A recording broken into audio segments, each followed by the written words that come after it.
Stone Story RPG is a game that demonstrates mystery and discovery in equal amounts to a joyous combination. And then everything else about the game is just some weird technophile's wet dream joke. The charm of this game is its ability to dazzle you with the way it introduces game mechanics and how it has you start understanding the norm of the gameplay and its world. But the bulk of the other portion is literally just an idle game. I'm not trying to say I'm upset with this game or anything, but for real. If you're not a fan of idling games, you know, the ones where you literally just have it running in the background and it counts as if you're playing, just give it a hard pass. There's nothing else here to really redeem it, but I'll try highlighting the parts I did like about it more than the negative. So Stone Story plays as this weird mix-up of adventure game with RPG stats thrown in. Even just looking at the title screen gives you this eerie sense of what lies ahead. It's tranquil yet unnerving. It's got a beauty to it that makes you want to try and interacting with it right off the start. I'll show off early portions of the storyline and the bulk of combat, because there's honestly not much else to show off. Starting a new game, you're given a black screen, and it's very literal in its demonstration. You can't see anything, can't hear nothing. You are nothing, until you suddenly wake up and start collecting stones.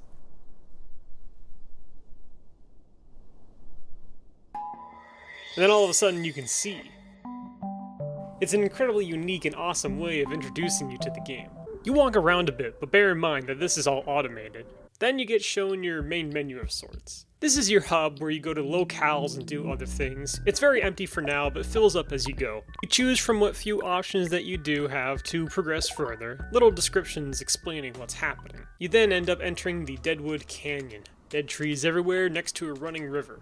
It's here you start collecting wood in addition to the stones, and where your first instance of combat starts. Combat works in an incredibly simple matter of your guy automatically attacking what's in front of him. At first you've got stones, so you start throwing that shit. Walking on, you get stopped by this living tree all of a sudden. He's a fucking dick and won't let you pass, so you go back. From here you make improvements to your menu via the workstation. You do a ton of stuff here, but it's mostly for upgrading the equipment you'll come across. From now though, it's enabling us to craft a shovel so we can dig, and an axe so we can chop trees down. Come across this pile of something, you whip the shovel out and it goes to work. Using that shovel, dig, and we find some stuff. More precisely, a sword. Now you learn about equipment and items. Every weapon's got stats, and that's pretty easy to understand, and later on they'll have additional effects. With the weapon on our arm, confidence is surging. We sharpen it up and we get back to it. But first I need more stones. And you'll get a chunk of metal. Quest items are obvious enough, but once their use has been used, they'll disappear from your inventory. Back to the woods, it's time to chop. We make our way back to the talking tree and we start giving him the business end of our might.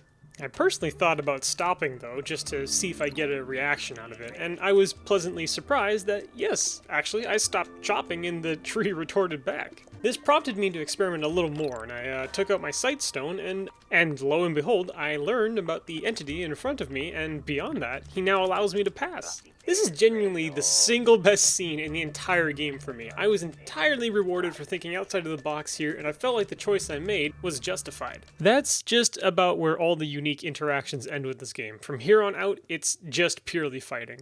Back to base. Prove stuff, dig more. It's an inviting pattern, but interaction doesn't extend beyond this, really. In any case, we got the Caves of Fear now, so go trekking below. New resource, tar, new enemies. If it isn't obvious, this is the meat and glue of the game. New locale with new stuff. Though kicking the shit out of this bag makes him drop the Starstone. Whilst not obvious at first, the Starstone makes it so that the levels we go to now actually have difficulties associated with them, which is quite the game changer.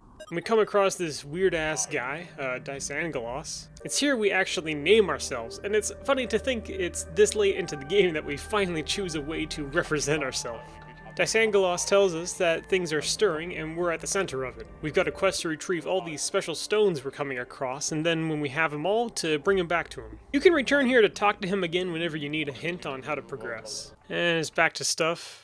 Difficulty increases, get chunks of metal, make an anvil, make more stuff. You have a nice selection of gear available to you, and combining them with their strengths allows for interesting combinations. And finally, we come across our first boss. This is not the first boss difficulty-wise that you're supposed to meet, I just accidentally stumbled upon her first. I chose to retreat and prepare, because there's no penalty for leaving. I end up making a boat, sail it across the river we've been walking across. This scene here kind of holds and shows the glamour of the ASCII world we're in. It's a beautiful sight.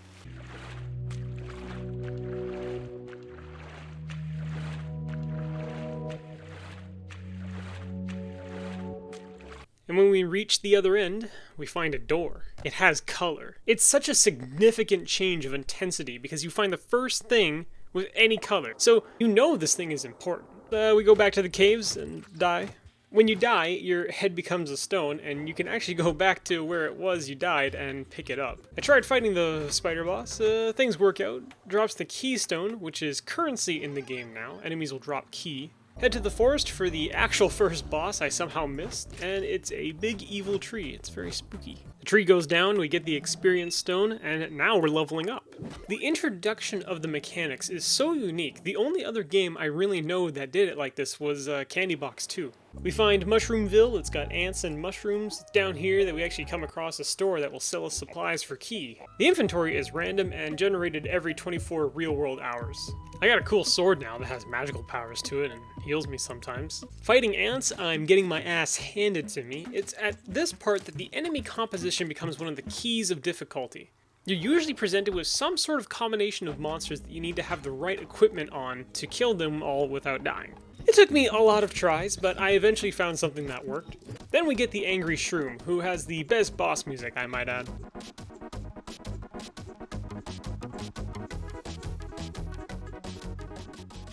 I again get my ass handed to me, because this dude's rocking armor, which, you know, you get the feeling this was a stat all for yourself, not for enemies, but now we've got this whole new obstacle to deal with. Again, some fiddling with gear, find the right combo, there we go. He drops the Ouroboros stone. This one makes played areas loop over automatically now, so there's no need to interact with the menus. This is where the literal idling of the game kicks in now. Continuing on now, we've got Scotty, the Skull. He plays a game of, cups? Switcheroo? I don't know what you call this. He hides the key under himself, switches places, you gotta guess who has the key. It's pretty obvious. Then he switches it up with his bros. It has a slim amount of difficulty. It's mostly just a quirky scene. We head to the evil mansion catacombs place. I would say this is where the game kicks into full swing now. Everything from here on out is obvious how it'll go. The equipment you find from the previous level is usually what does better damage in this one. Repeat this process about 4 or 5 times now, and you have the rest of the game spoiled right there. I make a detour back to Scully, who has a chest now to give. You play the game, get the chest. He cycles every day. You'll stumble upon interesting gear like the dashing shield, which makes you dash to enemies, wands, which shoot shit in AoEs. Find styles that work for you and the zone you're in. You'll also notice things look different, like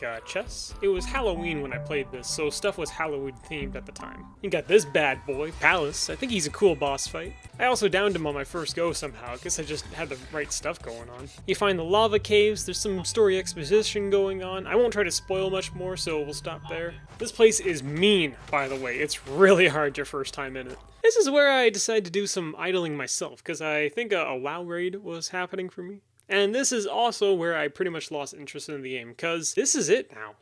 You just loop the places over and over to get more stuff. It's not very riveting. You get a cauldron, you can make potions, and that's just where I'm going to stop the review.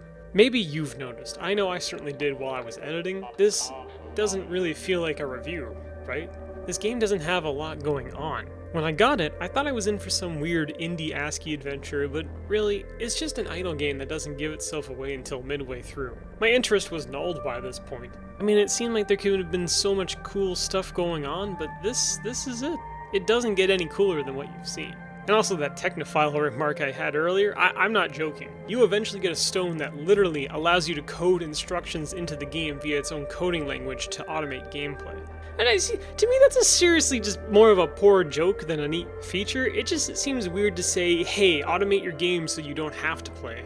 Stone's story is cool at the start and bland everywhere else. I don't think this is a game that really needs to be highlighted in the end. The art is beauty, the world is unique, the music is fucking top notch by the way. There's new layers to every song for each of the difficulties for each level. It's all composed by Raphael Lagoni Smith, and he did the music for Sanctuary RPG. It's so fucking good. I don't want to end so abruptly, but this is it. There's nothing more I can say. I would honestly just give this game a hard pass. I don't think it brings anything new and amazing to the table, it's just sort of there. And yeah, I played this all before the yellow update, but I doubt that new stuff would have really redeemed it for me. Look, just go invest your sticks and stones elsewhere.